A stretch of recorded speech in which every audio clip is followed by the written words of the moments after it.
Le Togo peut compter sur son secteur agricole à fort potentiel. Mais ce potentiel doit être exploité de manière efficiente, avec des ressources disponibles à injecter pour des changements positifs à court, moyen et long terme. C'est à cela que le chef de l'État Faure Gnassingbé se voue depuis qu'il dirige le pays. Il est connu que le pays compte 3,6 millions d'hectares de terres cultivables qui recouvrent 60% de sa superficie totale. Néanmoins, le potentiel de croissance du secteur agricole n'a pas encore atteint son summum. Consolider les bases de notre économie. Le leader togolais en fait une priorité, déclinée dans la feuille de route gouvernementale. Il a avoué que pour y parvenir, il nous faut impérativement poursuivre les investissements dans les infrastructures, tout en accompagnant activement la mutation du secteur agricole.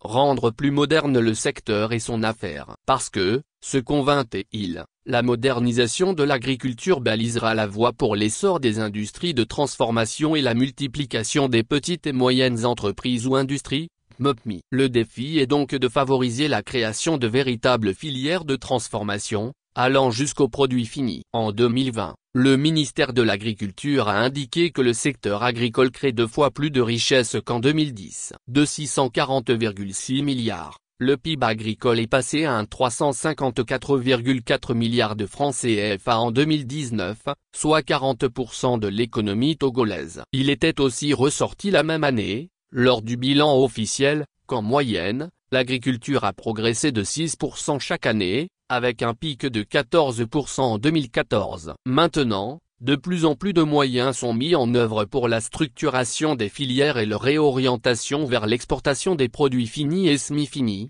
ce qui booste la création des emplois. Les activités de service. Elles font référence à un large éventail d'activités économiques qui améliorent la vie quotidienne des individus et des entreprises. Elles demeurent une priorité au Togo. Une attention toute particulière est accordée à la logistique. Le port autonome de Lomé, l'aéroport international Gnassingbé-Yadema, la plateforme industrielle d'Adétikopé, et Setera peuvent être cités pour des exemples. Le pays a une certaine tradition inébranlable en ce qui concerne les échanges commerciaux qui lui permet de s'affirmer comme un hub d'affaires par excellence dans la sous-région.